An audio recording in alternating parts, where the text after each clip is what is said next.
wabarakatuh. Alhamdulillah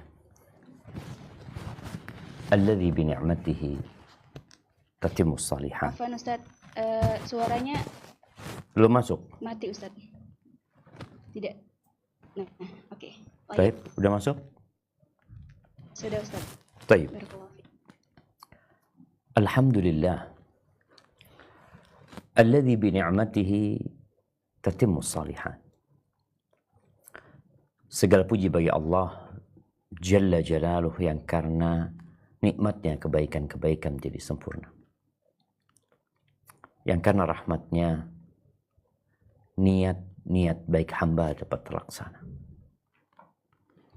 Hari ini teman-teman mahasiswi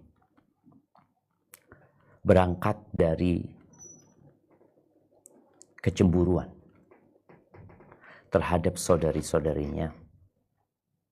Mereka ingin mengajak semuanya untuk hidup mulia. Yang terkadang sebagian orang beranggapan izzah, karamah seorang wanita itu dengan menampilkan kecantikannya, menampilkan kemolekan dirinya. Padahal nggak seperti itu sebenarnya. Allahumma salli wa sallim ala abdika wa rasulika sayyidina wa maulana Muhammadin wa ala alihi wa ashabi ajma'in. Ya Allah, semoga salawat dan salam, berkah dan nikmat senantiasa Engkau curahkan untuk hamba kekasih-Mu, untuk baginda Nabi kita Muhammad alaihi salatu wassalam, untuk keluarga beliau, untuk istri-istri beliau, untuk putra-putri beliau, dan untuk seluruh sahabat Nabi. Semoga Allah meridhai kita bersama mereka. Di era Society 5.0 ya, di mana kita melihat hubungan antara manusia semakin mudah. Interaksi di antara mereka tidak seperti dahulu lagi. Berbagai fasilitas diberikan yang memudahkan mereka untuk menunjukkan eksistensi diri mereka. Dulu yang namanya artis, iya, hanya artis saja yang dapat tampil di layar lebar. Hanya artis saja yang dapat menunjukkan jati dirinya lewat layar kaca atau apapun yang ada pada masa itu. Yang bukan mereka nggak bisa. Tapi sekarang semuanya bisa. Semuanya bisa dan dimanapun dia berada. Yang akhirnya berdampak kepada banyaknya kaum wanita yang dieksploitasi. Mungkin sebagian berpikir bahwa itu kebebasan. Islam menjamin kebebasan para wanita. Islam memberikan hak-hak para wanita secara sempurna. Bukan mengeksploitasi dan memanfaatkan wanita. Tapi yang terjadi di berbagai belahan dunia, di era yang tanpa batasan lagi, di mana kita tahu ya, ciri-ciri era Society 5.0 ini, meningkatnya konektivitas, interaksi, perkembangan sistem digital, kecerdasan artifisial dan virtual. Akhirnya para wanita lupa dengan kehormatan dirinya. Ya. Makanya kalau tema kita strategi mempertahankan izzah sebagai muslimah. Kita bicara tentang seorang muslim. Di muka bumi ini ada 8 miliar manusia. 25% muslim. Laki dan wanita. Entah mungkin yang wanita lebih banyak dari kaum laki-laki. Tapi bagaimana mempertahankan izzah. Ketika seorang muslimah dilihat dari akunnya, orang udah tahu muslimah nih. Ini muslimah nih. Dilihat dari cara dia berbicara, dia muslim. Konten yang dia bikin, itu menunjukkan muslimah. Anda punya anak yang udah gadis, yang tentunya ada kecenderungan ingin membuat konten, ingin punya follower, ingin punya sohib, ingin punya penonton. Ada. Suatu hari, Anda sampaikan kepada dia bahwa seorang wanita itu bukan menjual tubuhnya, bukan menjual wajahnya,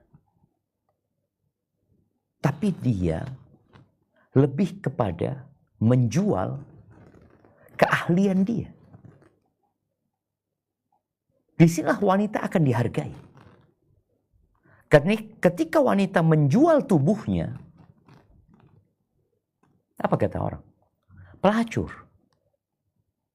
Nah, menjual kehormatan dirinya dulu disebut WTS, wanita tunasusila. Maka seharusnya para wanita yang sekarang mereka memiliki keinginan untuk untuk apa ya? Untuk eksis. Cobalah. Engkau eksis tapi engkau tetap terhormat. Engkau bukan diperalat, tapi engkau memberikan manfaat. Maka mulailah Anda tunjukkan kepada dia. Coba lihat di YouTube umpamanya. Konten-konten yang dibuat yang sama sekali oleh seorang wanita. Yang tidak menampilkan wajahnya.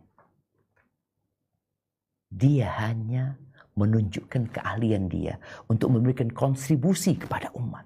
Masak, buat keterampilan, Anda lupa namanya apa, ada dapur Umi mungkin dia. Sama sekali tidak ada wajah perempuan itu, karena memang dia tidak sedang menjual dirinya. Dia sedang menjaga izzahnya, tapi tetap dapat memberikan manfaat. Sedangkan di era sekarang, ya dari dulu sebenarnya, tapi sekarang semakin menjadi-jadi, wanita itu dieksploitasi untuk menjadi sebuah iklan. Karena dia menarik. Dia nggak pakai apa-apa udah menarik. Maka ahibati fillah, kembalilah menjadi seorang muslim. Bagaimana caranya? Coba buka firman Allah di surat Al-Baqarah ayat 208. Surat Al-Baqarah ayat 208. Nah, sampai 209, dua ayat yang kita baca. Nah, silahkan dibaca, ditampilkan ayatnya, tafadhali. Nah.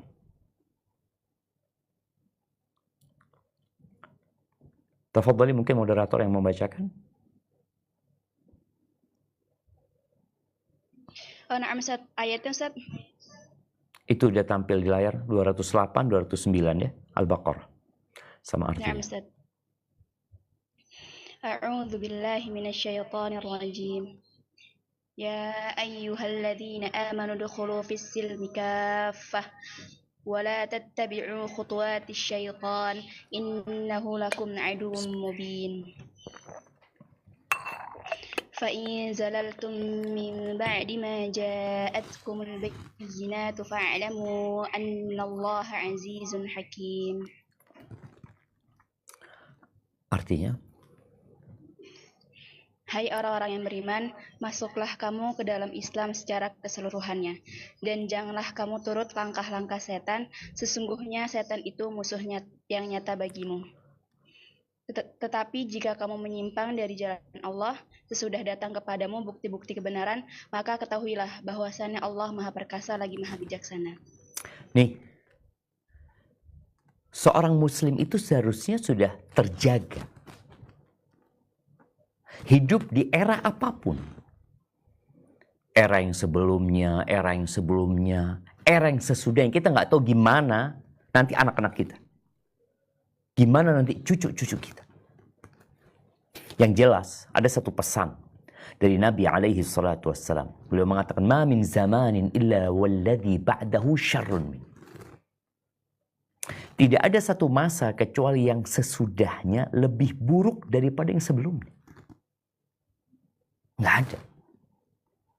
Jadi yang akan dihadapi oleh anak-anak kita akan lebih buruk. Mungkin secara fasilitas duniawi semakin nyaman.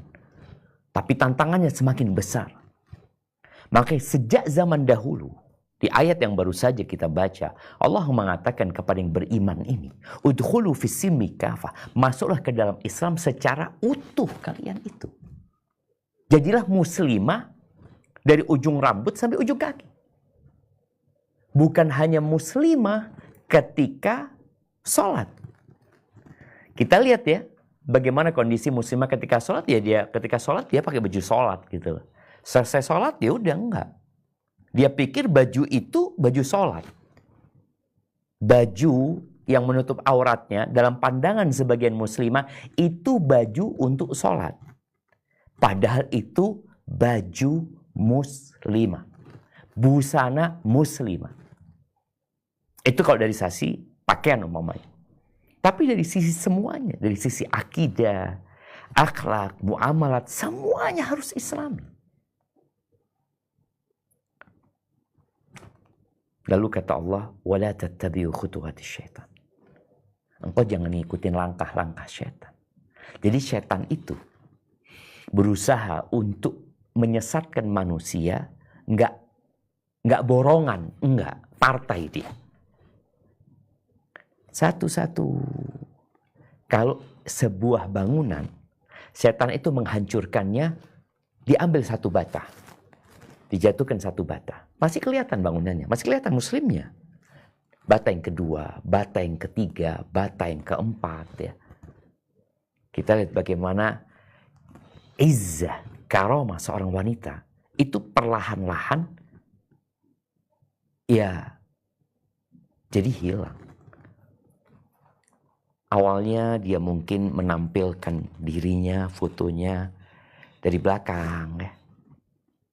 Kemudian dari samping, dari depan, dia masih pakai cadarnya umpamanya. Tapi lama-kelamaan cadarnya semakin mengecil, ya, semakin mengecil, karena ada yang dia cari. Dan inilah langkah-langkah setan. Berhubungan dengan lawan jenis. Yang sekarang secara digital tadi. Dulu, orang kalau pacaran itu lempar-lemparan surat. Atau mereka kirim surat via pos. Atau mereka by phone. Dulu ada namanya wartel nih. Mungkin anak-anak yang hidup yang lahir tahun 2000 ke atas kayaknya nggak ketemu lagi sama yang namanya wartel. Warung telekomunikasi. Dulu di sana telepon rumah. Jadi hubungan itu terlihat dan mudah diawasi. Sekarang enggak. Di masjid pun bisa terjadi hubungan itu. Di ruang kelas udah nggak ada batasan lagi. Ustadz ngajar, dia pegang handphone, dia berhubungan dengan siapa di sana. Maka Allah katakan jangan ikutin langkah-langkah setan. Bisikan-bisikan setan itu jangan diikuti.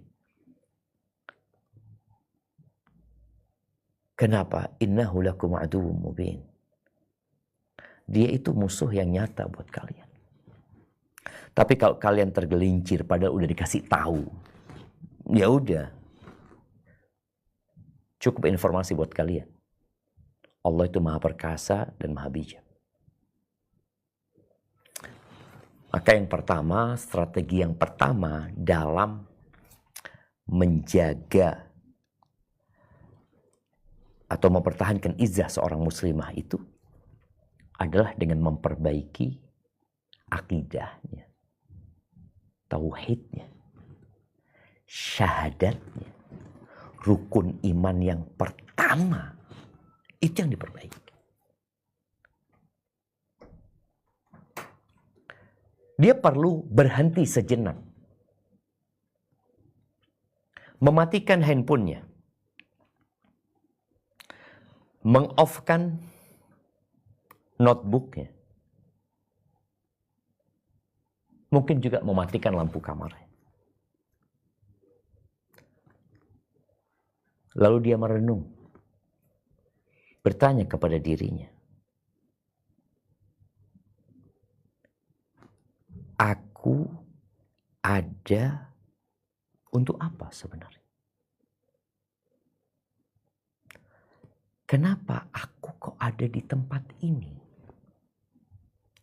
Sedangkan aku gak pernah mengajukan proposal.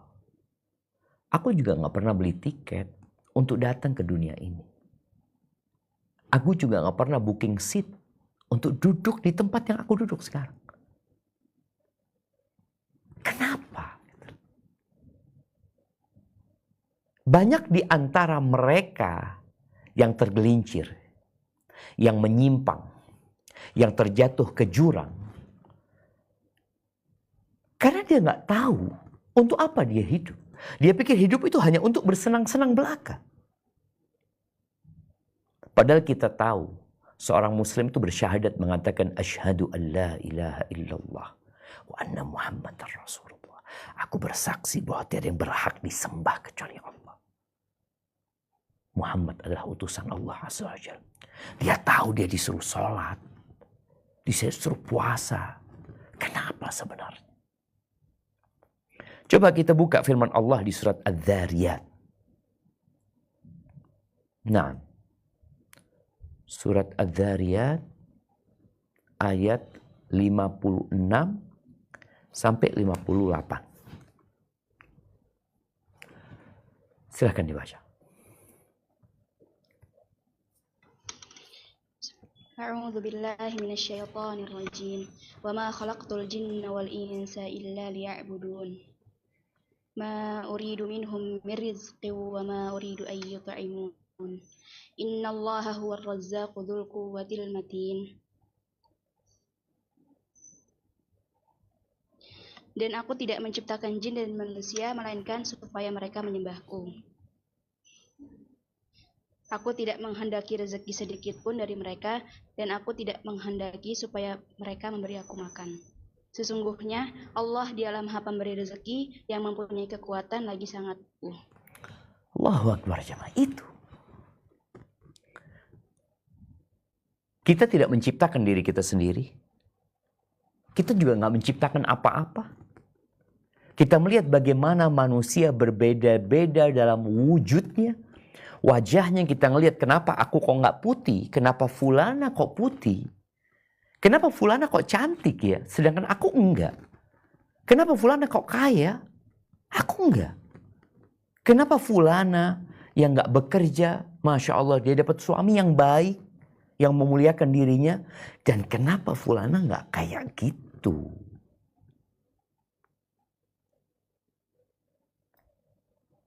Kenapa kukuku harus selalu dipotong dan gigiku tidak? Kenapa rambutku bertambah panjang tapi alisku tidak? Ada apa sebenarnya? Allah sebutkan. Kata Allah, dan tidak aku ciptakan bangsa jin dan manusia kecuali untuk beribadah kepadaku. Menyembah Allah semata. Kau tuh hamba Allah. Ketika seorang tahu, oh aku ini hamba. Iya, Hamba itu budak. Nah, yang bekerja dikasih upah. Iya, engkau itu. Dan kau punya batas waktu. Nggak lama engkau di tempat ini. Mbahmu udah habis kan? Nah, mbahmu juga nggak ada udah. Tujuan kita diciptakan adalah mentauhidkan Allah Azza wa Jalla.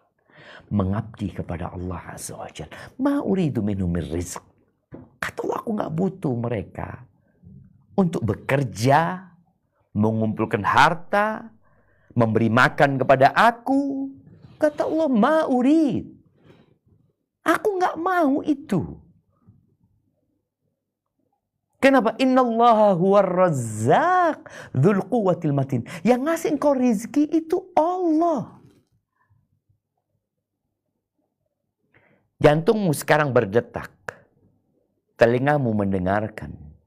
Matamu melihat.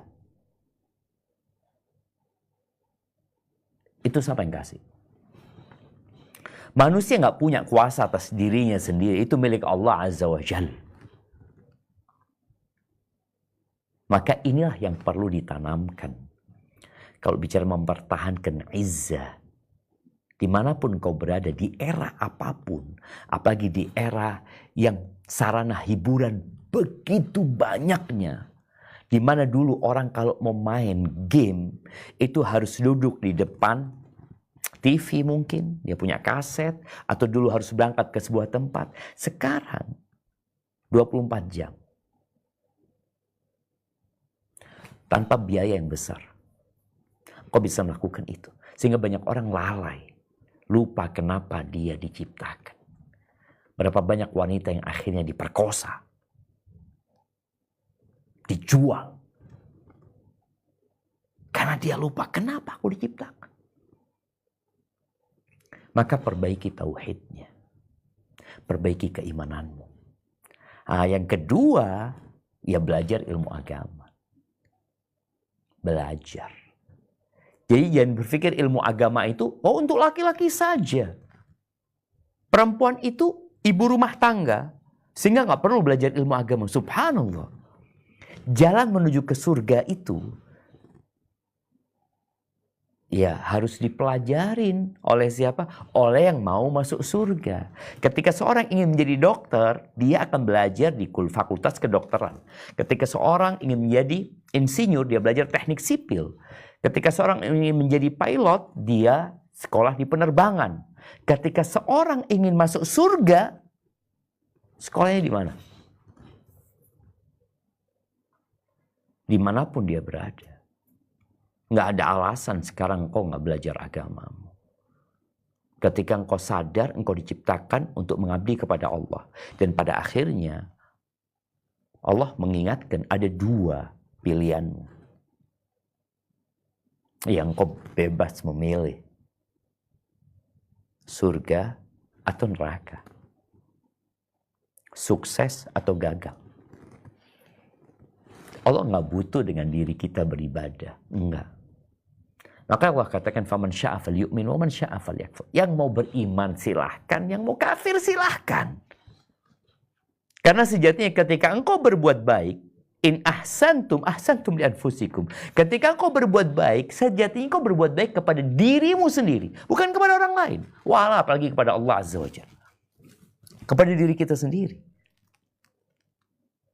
Ini yang kadangkala kita ini, gara-gara nggak mau belajar, kita jadi nggak tahu jalan menuju ke surga. Berapa banyak perbuatan haram yang dilakukan, yang dianggap biasa.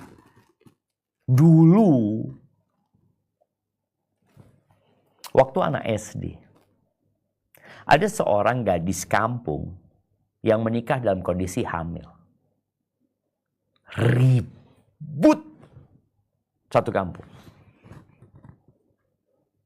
Sekarang bangga. Berapa banyak public figure yang bapak anaknya nggak tahu, dia biasa aja, bahkan dia tampil. Dia melakukan berbagai macam tindakan abnormal. Biasa aja. Karena dia nggak tahu mana yang halal, mana yang haram, mana yang boleh, mana yang nggak boleh. Maka menuntut ilmu dalam agama kita, ilmu agama. Apa kata Nabi SAW? Talabul ilmi faridatun ala kulli muslimin. Setiap muslim itu wajib menuntut ilmu. Menuntut ilmu itu kewajiban buat setiap muslim. Mau laki, mau perempuan. Wajib. Nggak harus engkau kuliah di STD Imam Syafi'i, enggak. Nggak harus engkau kuliah di perguruan tinggi Islam. Nggak harus engkau masuk pesantren, enggak. Tapi engkau wajib belajar agama.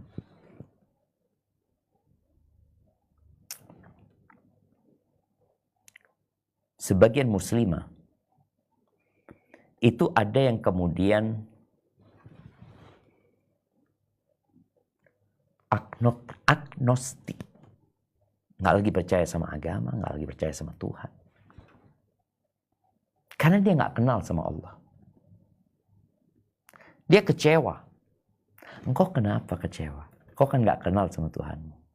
Dia berpikir bahwa dunia ini seharusnya dia dapatkan.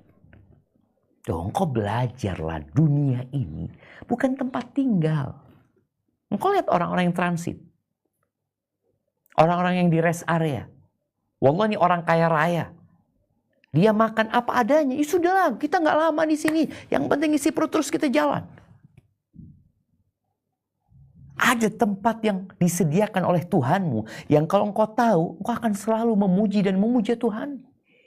Tapi kan dia nggak belajar agama. Aturan agama dianggap beban buat dia. Ini nggak boleh, itu nggak boleh.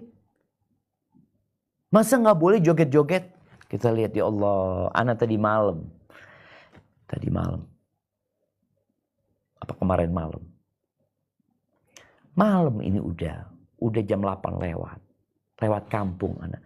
Anak lihat ada 2 bocah perempuan. Ya mungkin TK sama SD.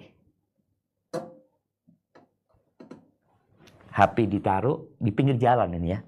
Ya dia di depan di teras rumahnya. Anak kelihatan dia goyang-goyang. Anak astagfirullahaladzim. Dari kecil mereka sudah seperti itu.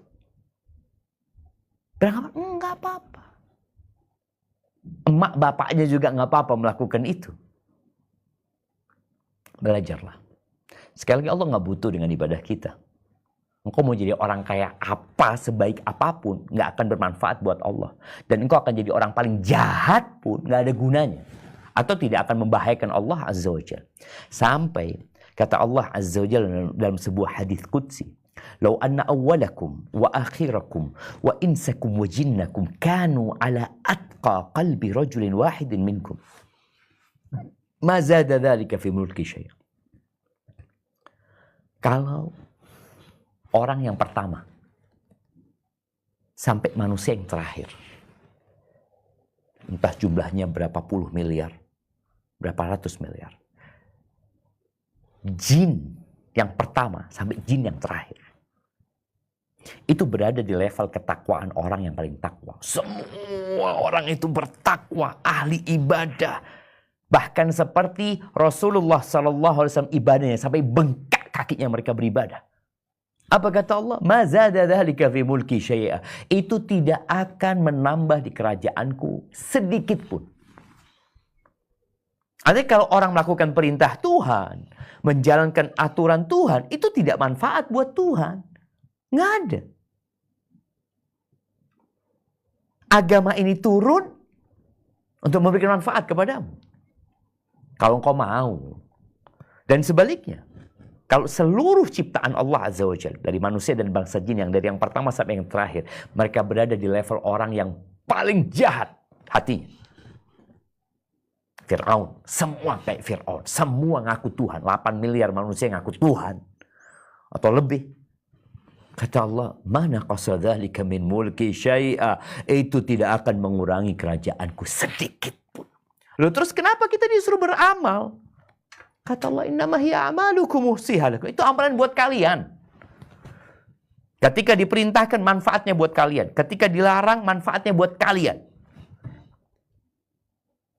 Maka di sini orang yang belajar ilmu agama, dia akan merasa terbebani.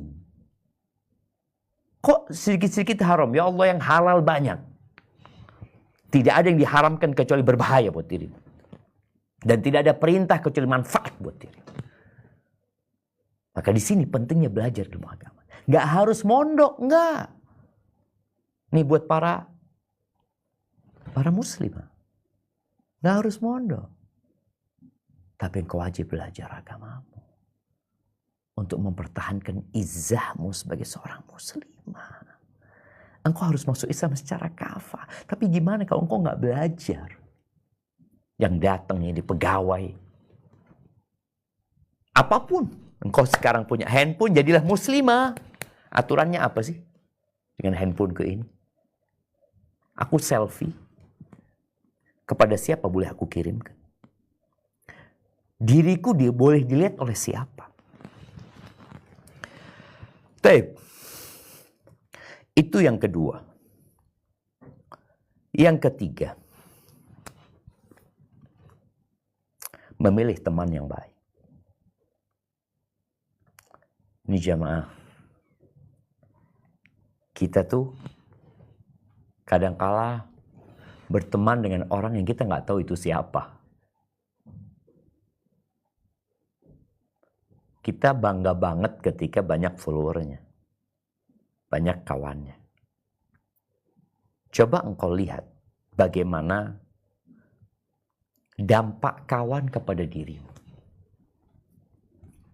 Engkau yang menjaga kehormatan dirimu. Kalau berkawan dengan orang-orang yang tidak menjaga kehormatan dirinya, maka engkau akan dikatakan kolot dengan pakaianmu. Dikatakan engkau tuh di era Society 5.0 sekarang ini kau masih kayak gini gayamu. Udah nggak zaman. Rasulullah sallallahu alaihi wasallam mengatakan mathalul jalisis salih wasu kahamilil miski wa nafikhil qir. Permisalan kawan yang baik dan kawan yang buruk itu seperti penjual minyak wangi atau peniup dapur tukang besi. Fahamilul miski, ya namanya orang jualan minyak wangi, imma ayyuhdhiyak, boleh jadi dia memberikan hadiah kepadamu, kasih parfum. Fadal nih, ini parfum terbaru nih, kau coba. Ya Allah, enaknya pulang sampai rumah, keluarga di rumah mencium aroma wangi karena kau dikasih parfum. Wa imma an tabta'a minhu, atau kalau kau nggak dikasih, engkau beli. Kok bisa dia beli? Ya tertarik lah. Siapa yang nggak tertarik dengan aroma wangi? Kalau enggak, dia paling enggak engkau duduk sama dia mencium aroma yang baik. Itulah ketika engkau di era Society 5.0 ini nggak salah berkawan. Ada grup-grup yang baik sekali. Grup itu mengingatkan selalu one day one juice. Grup itu memberikan ilmu. Kita lihat ya, ada grup WhatsApp. Macam-macam lah kita lihat. Yang berkaitan dengan ilmu agama, atau parenting, atau urusan dapur ya. Manfaat engkau ketika berada di grup itu, Masya Allah. Suami, kalau engkau menjadi seorang istri nantinya, suami itu akan lihat, ya Allah, masakanmu kok tambah enak gini. Oh iya, istrimu gitu loh. Padahal dia itu bisa memberikan yang enak karena dia bergabung dengan kawan-kawan memang yang memberikan resep-resep yang bagus. Disinilah pengaruh kawan tadi. Dalam urusan dunia, ketika itu positif, dia akan dapat positif. Tapi kalau ternyata engkau berada di grup hedonisme yang dibicarakan hanya urusan dunia, urusan tas, urusan jam, urusan sepatu, urusan apa ya? Ini bukan dosa, urusan yang mubah-mubah aja. Gimana kalau kawanmu ternyata mengajak ke dosa? Seperti tadi, tukang tiupnya dapur, tukang besi, pandai besi. Yang sekarang di Indonesia pakai apa? Pakai pompa ya, ditiupin itu api.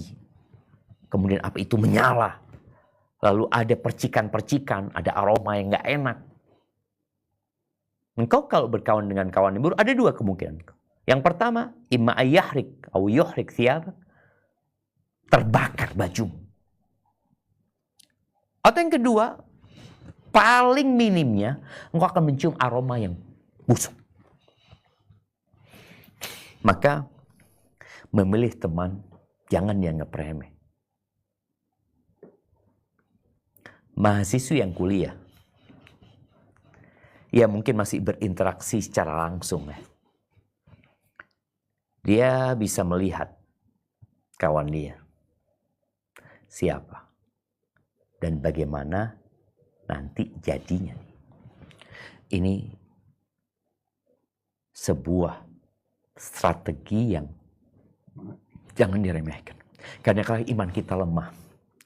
Kadang-kadang kita loyo. Kadang-kadang kita malas belajar, malas murojaah. Kalau kawan kita penjual minyak wangi, kita ditarik sama dia. Ya Allah, Sumaya. Sumaya. Gimana ini? Di WA, di chat. Diajak kepada kebaikan. Jadi dia akhirnya ingat, iya ya. Karena dalam perjalanan menuju kepada Allah, kita butuh kawan. Boleh jadi ketika dia menikah, suaminya jadi kawan dia.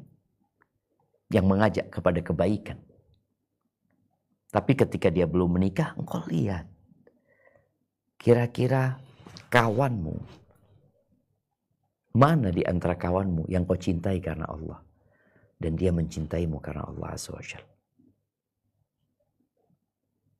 Perlu sekali-kali engkau duduk. Membuka list nama kawan-kawan. Engkau lihat. Kalau ada 10 sahabat, engkau lihat. Mana ya kawanku yang aku mencintai dia karena Allah. Dan dia mencintai aku karena Allah. Fulana kayaknya enggak. Hanya manfaat. Ya, kebanyakan hubungan itu hanya eksploitasi. Memanfaatkan. Maka tolong lihat. Siapa yang di kananmu? Siapa yang di kirimu? Dan yang di depanmu siapa? Siapa yang mendorongmu dari belakang? Dan siapa yang menarikmu dari depan? Karena itu akan berdampak kepada izzah dan kehormatan dirimu.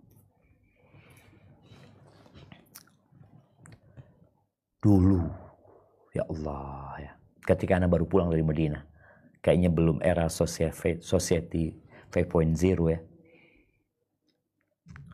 Itu anak SMP. Itu sudah sukses berdagang. Dagangan apa?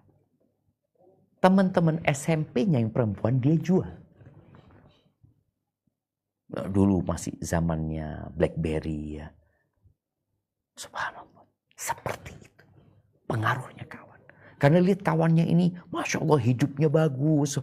Kenapa? Ternyata dia jual diri. Dan dia setelah dia menjual diri, dia berhasil menjual kawan-kawan. Jangan pernah salah memilih kawan. Baik. Yang selanjutnya, bagaimana memupuk rasa malu. Ya, dulu gadis itu pemalu. Dan al-haya'u la ya'ti illa bi khair. Dan rasa malu itu tidak mendatangkan kecuali kebaikan. Dan wanita semakin pemalu, semakin terhormat.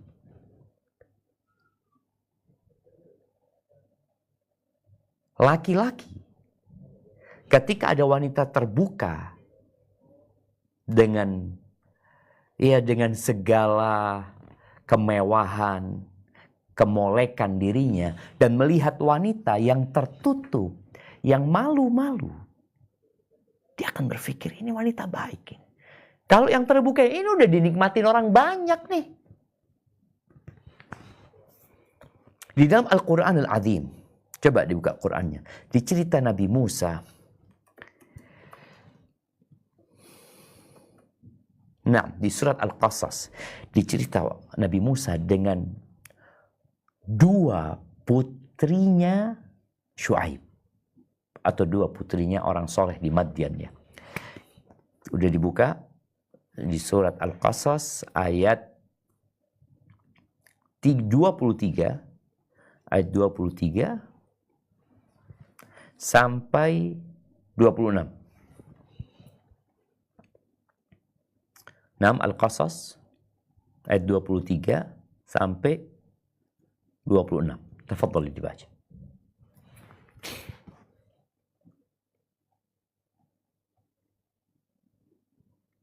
Udah dapat?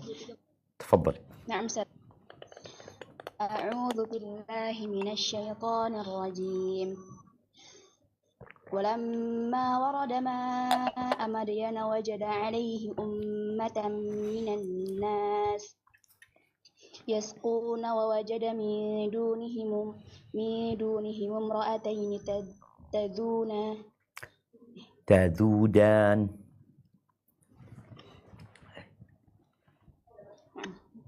Ayat 20. Nah, ayat 23 ya, coba. 23. Nah.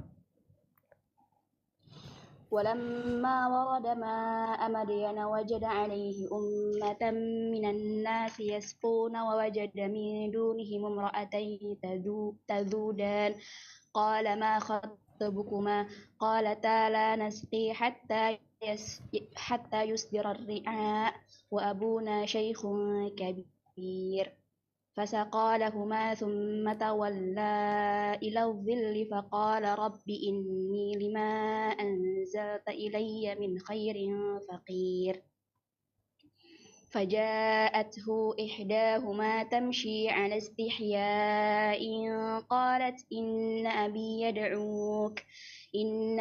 يدعوك ليجزيك أجر ما سقيت لنا فلما جاءه وقص عليه القصص قال لا تخف نجوت من القوم الظالمين. Artinya, ya, satu lagi ayat 26. Nah, misal. قالت إحداهما يا أبت استأجره إن خير من استأجرت القوي الأمين. Artinya, dan tatkala ia sampai di sumber air negara Madian, ia menjumpai di sana sekumpulan orang yang sedang meminumkan ternaknya, dan ia menjumpai di belakang orang banyak itu dua orang wanita yang sedang menghambat ternaknya. Musa berkata, apakah maksudmu dengan berbuat begitu? Kedua wanita itu menjawab, kami tidak dapat meminumkan ternak kami sebelum pengembala itu memulangkan ternaknya. Sedang bapak kami adalah orang tua yang telah lanjut umurnya. Maka Musa memberi minum ternak itu untuk menolong keduanya. Kemudian dia kembali ke tempat yang teduh lalu berdoa, ya Tuhanku, sesungguhnya aku sangat memerlukan sesuatu kebaikan yang Engkau turunkan kepadaku. Kemudian datanglah kepada Musa salah seorang dari kedua wanita itu berjalan kemalu-maluan. Ia berkata, sesungguhnya bapakku memanggil kamu agar ia memberi balasan terhadap kebaikanmu memberi minum ternak kami. Maka tatkala Musa mendatangi bapaknya Syuaib dan menceritakan kepadanya cerita mengenai dirinya, Syuaib berkata, janganlah kamu takut, kamu telah selamat dari orang-orang yang zalim itu. Salah seorang dari kedua wanita itu berkata, ya bapakku, ambillah ia sebagai orang yang bekerja pada kita, karena sesungguhnya orang yang paling baik yang kamu ambil untuk bekerja pada kita ialah orang yang kuat lagi dapat dipercaya. Allahu Akbar jemaah. Ini kisah entah berapa ribu tahun yang lalu. Berapa ribu tahun yang lalu. Di saat izzah wanita itu terletak dalam rasa malunya. bagaimana dua anak perempuan ini, dua gadis ini. Dia harus keluar rumah. Iya, dia harus bekerja. Dia harus membantu kedua orang tuanya. Karena bapaknya sudah tua dan bapaknya tidak mampu untuk memberikan minum terhadap hewan ternaknya.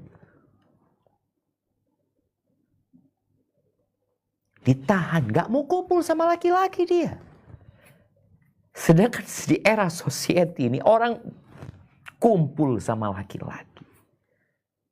Berinteraksi sama mereka. Duduk bareng. Di syuting di televisi. Anak-anak ngeliat, ya Allah, era ini. Zamannya semakin gak ada rasa malu. Dia tampakkan dadanya, dia tampakkan pahanya. Kumpul jadi satu.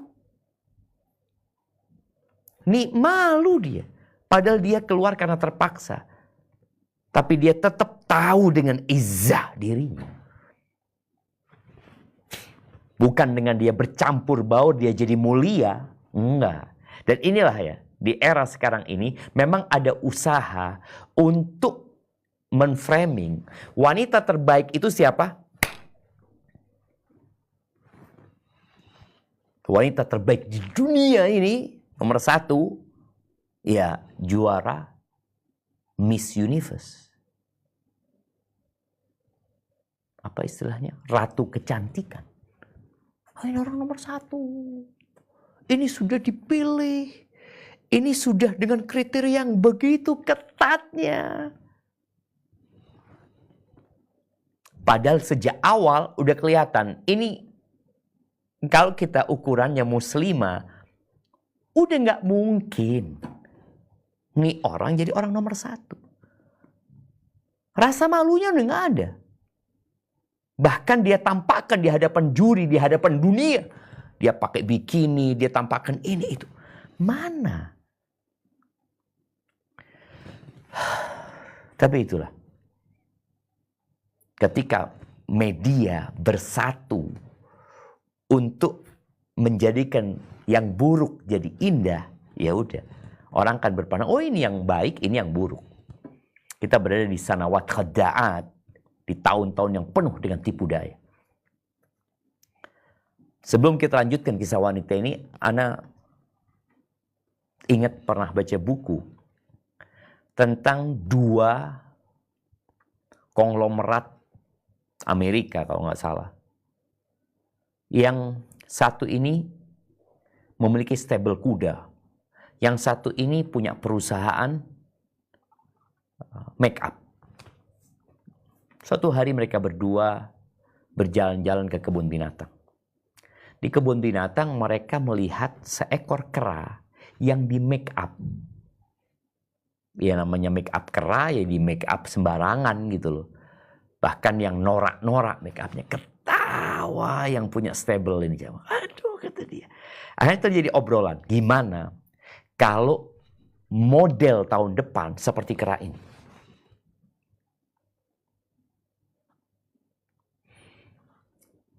Kata yang punya stable. Mana mau orang lah pakai make up kayak gini kata dia. Loh taruhan gitu. Ini sama-sama orang kafir. Taruhan. Iya taruhan. Taruhan. Apa yang dilakukan oleh bos make up ini? Di masa itu, belum ada, kita belum di era seperti sekarang ya. Era itu ya majalah, yang mungkin televisi ya. Seperti itu. Dia mulai bikin artis-artis papan atas ini bermake up seperti itu. Main film seperti itu. Nyanyi seperti itu. Dunia ketika melihat artis make up kayak gitu, mereka berpikir, oh ini cantik ya. Padahal sebenarnya enggak. Kera tadi. Root model ini kera tadi. Cuma sekarang bagaimana dipindah ke manusia. Tiap hari dilihat terus ya. Di majalah, di koran, di televisi. Terus lihat tahun depan. Betul. Ketemulah bos make up ini. Bayar kau. Kau lihat sekarang orang-orang make upnya kayak apa. Na'udzubillah min dzalik. Jadi kadangkala kita digiring menuju ke jurang, Tapi kita nggak sadar. Kenapa? Karena banyak yang masuk jurang. Banyak kawannya. Ini malu dia. Dia sampaikan kepada Nabi Musa alaihissalam. Kenapa dia kok menghambat yang namanya ternak dia? Ya dia nggak ingin berdesak-desakan dengan laki-laki. Enggak, kata dia. Nunggu mereka. Mereka pulang baru dia kasih minum. Dan keluarnya dia pun itu ada alasan. Karena bapaknya udah tua. Bukan keinginan dia. Sekarang kan orang itu kemauan dia. Akhirnya ya pulang mereka. Balik lagi salah satu. Allah sebut apa? Tamshi ala istihya. Jalan dengan penuh malu jemaah. Ngomong itu penuh dengan malu. Nggak dilihat wajah Nabi Musa. Nunduk dia. Dia hanya menyampaikan pesan dari orang tuanya. Dipanggil. Dari jalannya pun Allah sebutkan. Malu-malu dia. Sedangkan sekarang enggak. Ahibati fillah. Dan kita tahu rasa malu ini membuat orang berbuat dosa sembunyi-sembunyi. Di era sekarang orang berbuat dosa di video. Dia berbuat dosa, dia video, kemudian dia sebarkan ke seluruh dunia. Agar dunia tahu, nih aku berbuat dosa, lihat. Tapi dia merasa baik-baik aja, karena tadi banyak yang seperti dia. Dia merasa baik-baik aja karena banyak kawan dia. Padahal kata Nabi SAW, kullu ummati mu'afan illa al-mujahirin. Semua umatku itu dimaafkan sama Allah Azza wa Jalla. Ada potensi Allah ampuni dosa-dosa. Kecuali orang yang berbuat dosa terang-terangan. Kecuali orang yang berbuat dosa terang-terangan. Ahibati fillah. Dan wanita itu.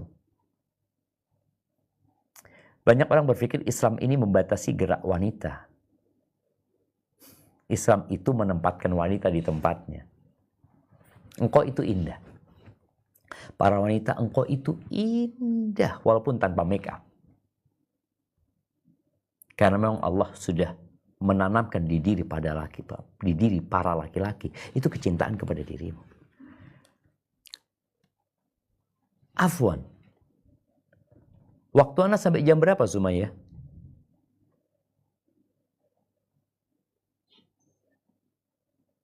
Nah, Ustaz. Waktu Anda sampai jam berapa? Sampai 16.30. Oh, sampai 16.30, Ustaz. Siap. Barakallahu fikum. Naam, ahibati fillah. Rasul sallallahu alaihi wasallam menyebutkan ya, al-mar'atu aurah. Perempuan itu aurat. Kalau perempuan itu keluar dari rumahnya, dia pakai jilbab, dia pakai penutup rapi, istashrafaha syaitan. Ditunggu sama setan. Kalau perempuan keluar rumah itu, setan langsung lihat siapa ini. Dilihat, ditungguin sama setan. Makanya wanita yang paling baik adalah ketika dia dalam rumahnya. Namun sekarang wanita di dalam rumahnya, tapi dia keluar ke dunia maya. Ya ini era society 5.0. Dia keluar kemana-mana. Dia memang dalam rumahnya. Dia di atas ranjangnya. Dia di toiletnya. Dia di dapurnya. Dia keluar kemana-mana. Tadi di awal disampaikan, silakan engkau mau menjadi wanita yang punya kreasi, memberikan manfaat. Nah, tapi bukan dengan wajahmu. Enggak. Bukan dengan tubuhmu, tapi dengan keahlianmu. Baru ketika itu engkau dihargai. Tapi kalau tubuhmu, engkau dihargai berapa dengan tubuh? Wajahmu dihargai berapa? Tapi ketika keahlian, engkau mati. Terus pahala engkau akan dapatkan. Dan tidak ada fitnah yang lebih besar yang Rasul SAW tinggalkan buat kaum laki-laki daripada wanita. Maka hati-hati. Ya kemudian hendaklah wanita itu menutup auratnya. Coba yang terakhir ya. Kita baca firman Allah di surat, tunggu bentar, Al-Ahzab ayat 59. Nah, Al-Ahzab ayat 59.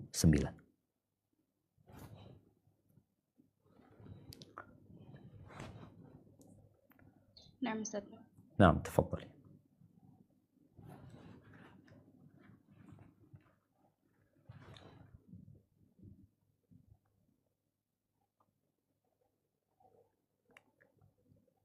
Udah dapat? A'udzu billahi minasyaitonir rajim. يا أيها النبي قل لأزواجك وبناتك ونساء المؤمنين يدنين عليهن من جلابيبهن ذلك أدنى أن يعرفن فلا يؤذين وكان الله غفورا رحيما. Hai Nabi, katakanlah kepada istri-istrimu, anak-anak perempuanmu, dan istri-istri orang mukmin, hendaklah mereka mengulurkan jilbabnya ke seluruh tubuh mereka. Yang demikian itu supaya mereka lebih mudah untuk dikenal karena itu mereka tidak diganggu. Dan Allah Maha Pengampun lagi Maha Penyayang. Allahu Akbar. Engkau ingin dihormati. Engkau ingin dihargai. Engkau ingin punya nilai. Maka Allah sebutkan di sini bagaimana nilaimu tetap terjaga. Barakallahu fiik. Taib, itu mungkin sedikit yang bisa Anda sampaikan pada kali ini. Kita masuk ke sesi tanya jawab. Anda kembalikan ke moderator. Jazakillah khair. Masya Allah. Jazakumullah khairan kepada Ustadz Syafiq Rizal Basalamah atas penyampaiannya yang sangat luar biasa. Insya Allah banyak sekali faidah yang bisa kita ambil di webinar sore hari ini. Kemudian acara selanjutnya yaitu sesi tanya jawab. Kepada teman-teman yang ingin bertanya, silahkan tulis di fitur chat Zoom ya. Insya Allah kami akan bacakan dari fitur chat Zoom.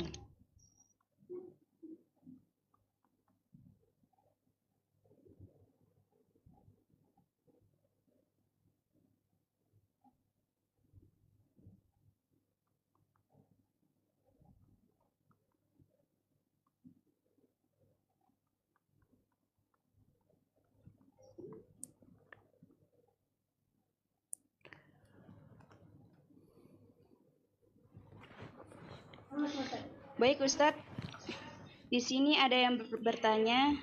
Anda mau bacakan pertanyaan yang pertama. Nah, Ahsanallahu ilaikum. Nah, Ustadz. Bagaimana cara meyakinkan diri kita yang selalu maju mundur untuk berdakwah? Mulai dari merasa diri belum cukup baik untuk berdakwah, takut keliru dalam menyampaikannya, hingga takut terkena fitnah dan menjadi fitnah. Jazakumullah khairan. Masya Allah. Iya, takut keliru, takut terfitnah, takut menjadi fitnah. Barakallahu fiik. Kita tahu di masa lalu sangat sulit bagi wanita untuk berdakwah. Karena fasilitas tidak seperti sekarang. Wanita tidak boleh safar kecuali ada mahram pendamping. Sedangkan laki-laki bebas. Di masa sekarang ini, wanita memiliki peluang yang sama besarnya dengan kaum laki-laki untuk berdakwah. Di rumahnya, dengan status saja, di WA dia, di Telegram, atau story yang dia buat di berbagai media sosial, dia sudah sangat mampu untuk menyampaikan agama Allah ini. Dan Allah mengatakan, "Waman ahsanu qawlan mimman da'a ila Allah wa 'amila salihan wa qala innani minal muslimin." Dan siapa yang lebih baik ucapan daripada orang yang mengajak kepada Allah dan dia beramal soleh dan dia mengatakan, "Aku termasuk orang-orang Islam." Dan agar tidak menjadi orang yang merugi, kita semua tahu. Agar tidak menjadi orang yang merugi, kita semua tahu dengan surat Wal Asri. Allah sebutkan ada 4 kriteria. Yang ketiga adalah watawasau bil haq, watawasau bis sabr. Hendaklah saling berwasiat untuk menetapi kebenaran. Nah, itu menjadi tugasmu juga. Balighu anni walau ayah. Kalau engkau takut keliru nantinya, jangan pernah menyampaikan sesuatu kecuali kau sudah pastikan kebenarannya.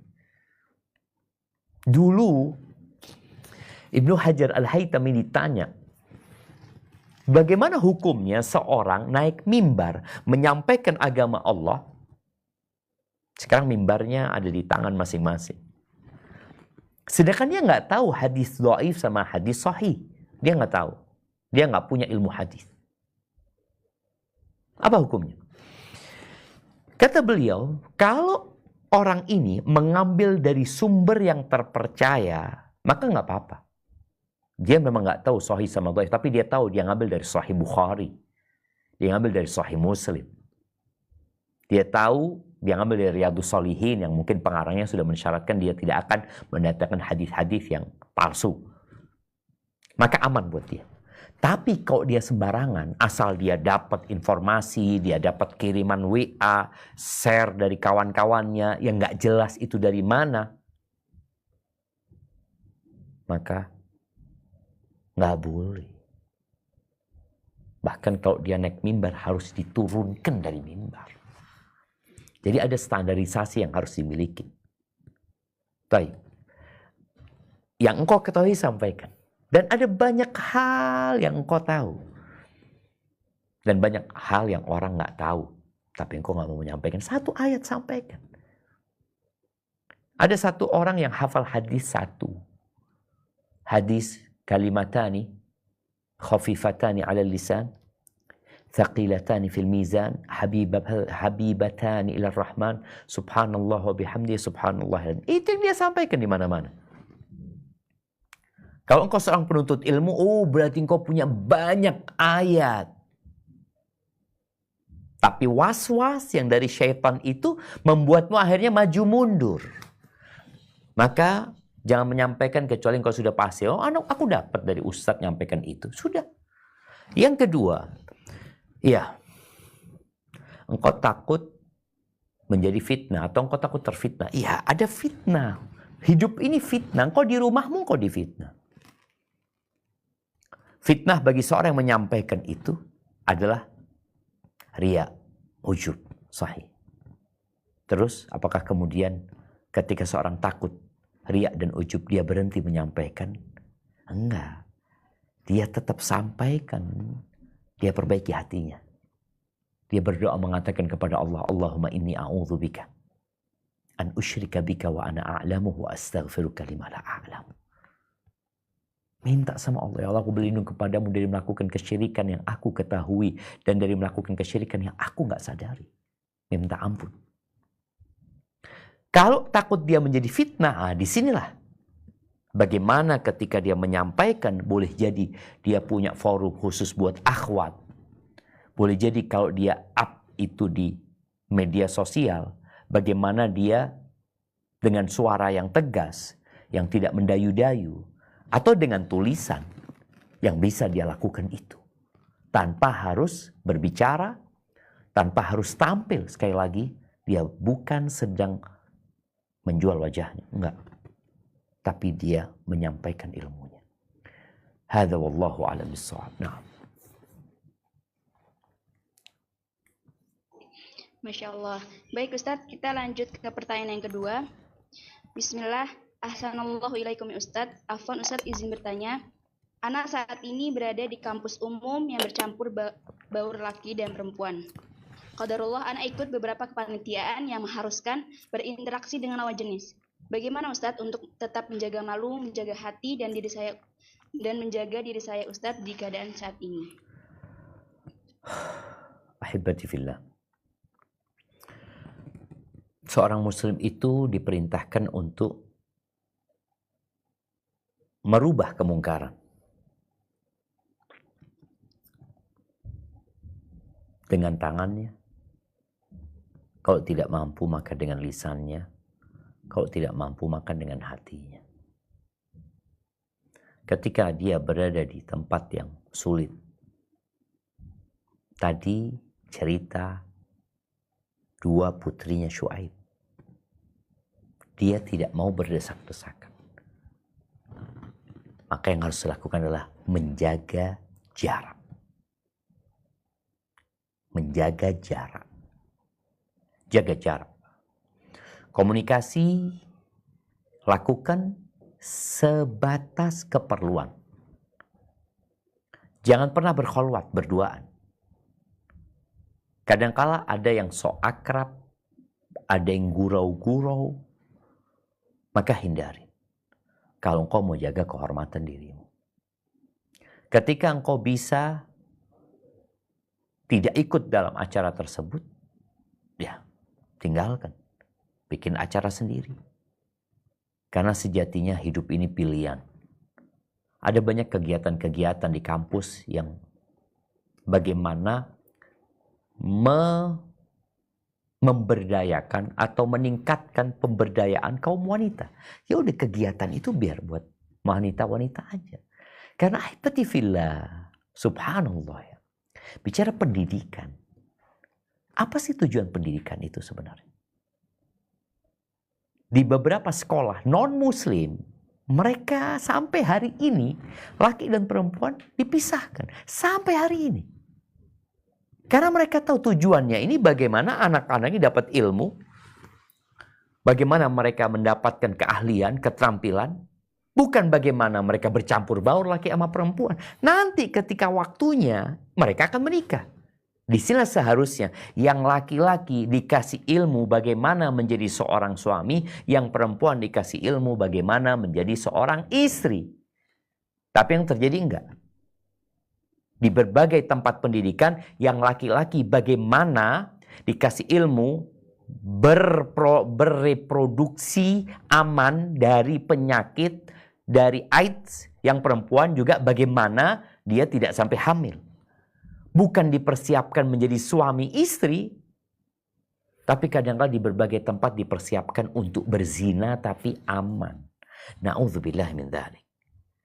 Maka tolong, kalau engkau ingin menjaga kehormatan dirimu, ya, kau banyak berdoa, engkau lihat mana yang seharusnya engkau hindarin, mana yang dapat engkau jauhi. Karena sejatinya ingat kau diciptakan untuk mengabdi kepada Allah Azza wa Jalla. Karena kalau bicara pendidikan, ya tadi kita belajar untuk mendapatkan ilmu, keterampilan, keahlian. Bukan untuk berinteraksi laki dengan wanita. Ada babnya nanti namanya babun nikah. Hadza wallahu a'lam bissawab. Nah. Baiklah Ustadz, mungkin ini pertanyaan terakhir Ustadz. Absyir. Nah. Bismillah. Ahsanallahu ilaikum Ustadz. Bagaimana tips untuk menasehati teman kita yang masih bermudah-mudahan dalam berpakaian padahal sudah tahu hukumnya? Allahu Akbar jamaah. Terkadang seorang yang tidak memiliki keahlian untuk diberikan kepada orang lain, untuk menjadi daya tarik dia, dia berpikir bagaimana daya tarik dia ya di penampilan dia, di wajahnya, di penampilannya. Maka bagaimana membuat saudari kita ini pede? Engkau itu akan dinilai bukan karena wajahmu. Kalau orang menilaimu dengan wajahmu, bahaya nih orang. Kenapa? Berarti dia hanya akan menikmati wajahmu. Menikmati dirimu, habis manis sepah dibuang. Kenapa? Karena wanita ini semakin umur dia semakin tua. Nggak akan semakin cantik. Kecuali mungkin orang-orang tertentu. Maka kalau engkau ternyata ingin dinilai sama orang karena kecantikanmu, banyak yang lebih cantik dari dirimu. Yang dia buka semuanya, bukan hanya wajahnya, mungkin dia jual dirinya semuanya. Maka bagaimana engkau menumbuhkan keimanan kepada dirinya? Karena banyak orang tahu hukum, tapi belum mampu mengamalkan atau belum mau mengamalkan hukum tersebut. Maka nasihat ana, engkau ajak dia untuk belajar lagi tentang Allah Azza wa Jalla, tentang hakikat kehidupan ini. Dan ketahuilah, wanita itu ada pangsa pasarnya. Wanita ingin menikah. Dia berpikir kalau dia nggak tampil modis ini itu, takut laki-laki nggak mau sama dia. Ketika engkau menjaga kehormatan dirimu, Allah akan kirimkan seorang laki-laki yang menghormati dirimu. Ketika engkau tidak menghargai dirimu, Allah akan kirimkan laki-laki yang tidak menghargai dirimu nantinya. Jual mahal lah engkau. Teruslah memohon kepada Allah. Jadilah wanita yang Allah mengatakan asa rabbuhu in talaqakunna ayyubdilahu azwajan khairan minkunna muslimatin mu'minatin qanitatin taibatin abidatin saihatin.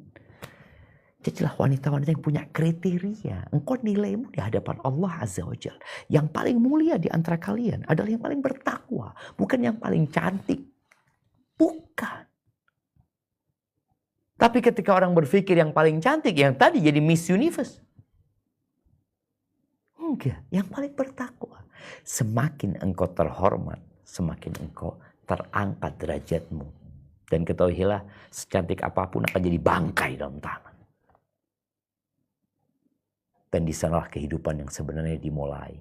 Maka persiapkan dirimu untuk menghadapi kehidupan yang sebenarnya. Hadza wallahu a'lam bishawab. Itu yang dapat Ana sampaikan, kurang lebihnya mohon maaf. Harapan Ana buat semua, jadilah muslimah yang sejati, masuklah ke dalam Islam